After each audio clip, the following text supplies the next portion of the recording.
Hi guys, welcome back to another MSO_ review. Behind me, as you can see, we have the 2018 911 991 GT2 RS, also known as the Widowmaker.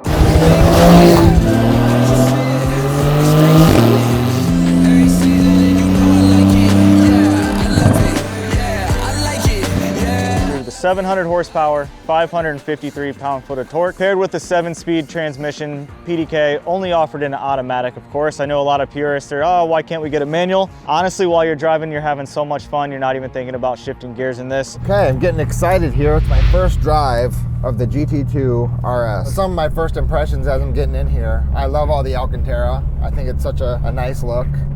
And it feels good too. It's my favorite thing to touch. The black and the red go really nice together. We got the YSAC package here. Got the nice little headrest to remind you in case you forget. Our spec is done in the GT Silver. It's fitted with a satin PPF wrap. As you can see, we also have the YSAC package. One big improvement made on the GT2 RS is the front and rear carbon fiber anti-roll bars and end links installed on this car. It's an upgrade that you can definitely feel while you're driving. It also saved 12 pounds. And the original owner did not spec the YSAC wheels. I know a lot of people ask, why do you have the GT3 RS GT3 wheels on it? We did look into buying a set of the magnesium wheels secondhand or new from Porsche. I believe they ran $40,000, which it is twice as much as the YSAC package was originally offered at $18,000. The GT2 RS, how much different is it? Well, we're gonna find out.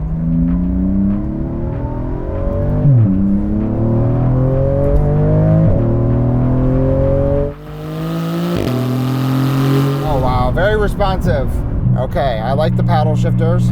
They're small, but they really click and feel nice. I learned this when I went on the track, that you're really supposed to drive at 9 and 3. So just in very normal driving mode, I'm just driving with traffic here. It's very loud and still very good feedback.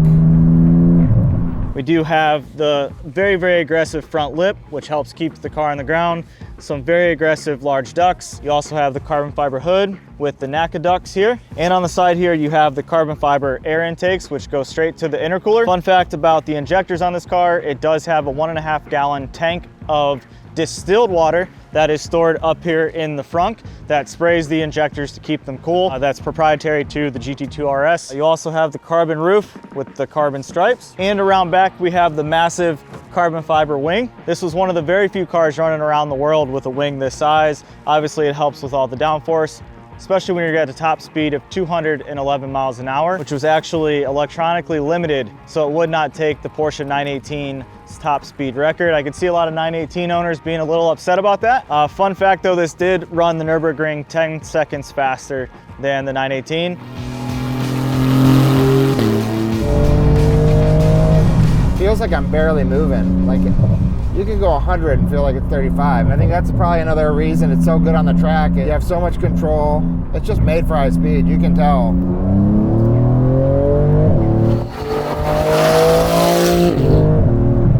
Cornering is a dream in this car. Even someone like me who hasn't done a lot of high speed or track, just very confident in this car. Gotta say I'm a big fan. I see why Jordan got this. Totally different driving experience than the GT3 and the Turbo S.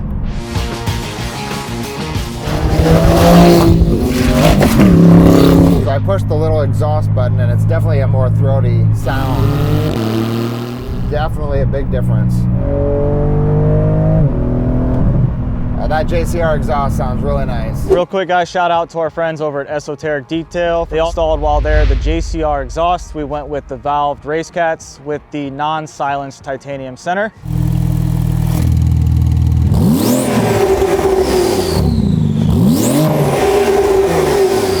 Before we hop in the interior, I do want to point out one of Jason's favorite features. Porsche went with a sticker to save weight. I don't want a sticker on my car. Oh my God, I hate it. I hate it. That ruins it for me. I want to see some badging. And I want some nice badging, not stickers. I hate it. However, once we jump into the interior, you can see we do have cup holders. We need to save weight going around the Nürburgring, but it also has to hold our latte while we're doing it. So it's starting to make up for that sticker badge it has. I would like it a little bit more if it had a nice badge, I'm not gonna lie. But the driving experience, it's definitely unique.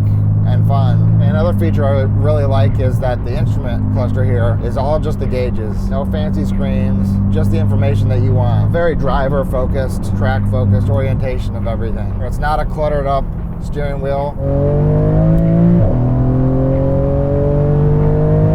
The problem is on normal driving roads, you hit that speed so quick, you're up to the speed limit or past it like instantaneously. So another thing I like about all the 911s I've driven is you take this out of manual, put it in automatic. Let's take the PDK off. And this is a very comfortable car you could everyday drive. You know, I could drive this an hour to work if I needed to and wouldn't even realize that I'm in this track-focused version of the 911. As I mentioned outside the car, you need to save weight, but not without doing so at the expense of cup holders. You have one for your driver and one for your passenger, nicely tucked away here in a nice carbon fiber trim piece. The original owner opted for the leather upper dash piece with the red trim. It has the carbon fiber floor mat. These seats, I just love the interior. You have the red Alcantara roof along with the A-pillars. You have some door trim in red Alcantara as well. Your seat inserts are red, and the Weissach RS in the headrest also in red. As you can see, there is no back seats. You have the Alcantara wheel mixed with the carbon fiber trim. You also have carbon fiber that continues along the sides. One thing also they did to save weight, just as in the GT3 cars, you have a little strap to get out of the car. You have the traditional 911 gear selector. Below that, you have your exhaust button, or the binocular button, as Jason likes to call it. That's for night vision. You also have the nose lift. On the other side, you have your PDK Sport, which makes the accelerator more reactive, revs a lot quicker. Then you have your suspension button, which stiffens the suspension up.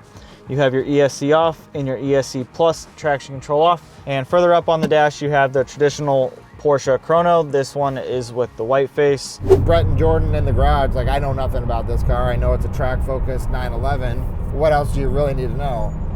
So they said when this car came out in 2018, it broke the Nürburgring record, which anymore, that record's going down every year. Every car we have broke the record. So let's go to another ring. I'm so sick of the Nürburgring. Everything's beating it, so like, why? So let's do a quick 80 to 0 brake test. Okay, we're skidding around a little bit.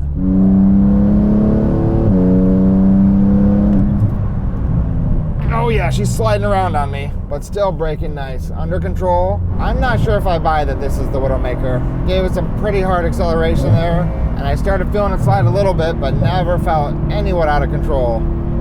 It felt very controlled, lost a tiny bit of grip, but nothing that you would ever even think twice about. While you're driving the GT2 RS, one thing you notice is how easy the car is to drive, which can be a good thing and a bad thing. The car can come up and scare you a little bit if you're not used to how quick and how fast it accelerates. You get to the 7,000 very, very quickly, especially when you get boosts. That's one thing that this car does extremely well. You don't feel any lag at all. Next thing you know, you push the pedal and you're at 7,000 RPMs and you're like, oh, I gotta shift.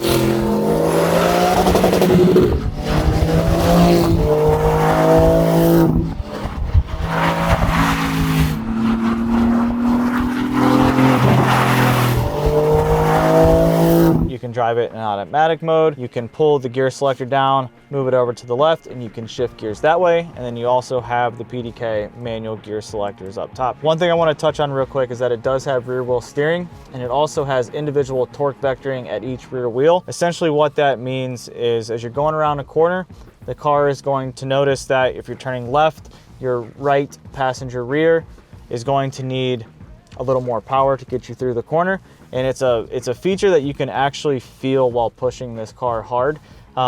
There's so much technology in new cars these days, but I feel like that is a feature that you can actually feel while driving the car. It's one of those things that if you didn't know it, you couldn't explain it. It's just something that it does extremely well.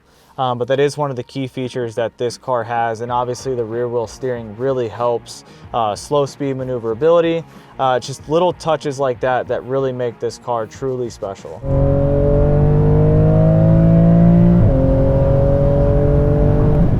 This is definitely a car you can get on and feel comfortable doing it. Like most 911s, it checks all the boxes. But this one, gotta say, it's way more fun to drive than my 911 Turbo S. Okay, I think that's gonna conclude my review. GT2 RS. It's a win in my book.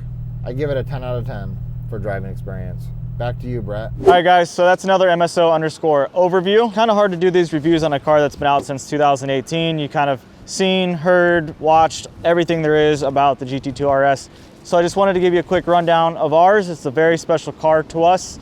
It's a car that I know Jordan's been looking at for a couple years, and I think he's gonna enjoy this car for some years to come. Well, what else can I say about this car? It has a nice fire extinguisher.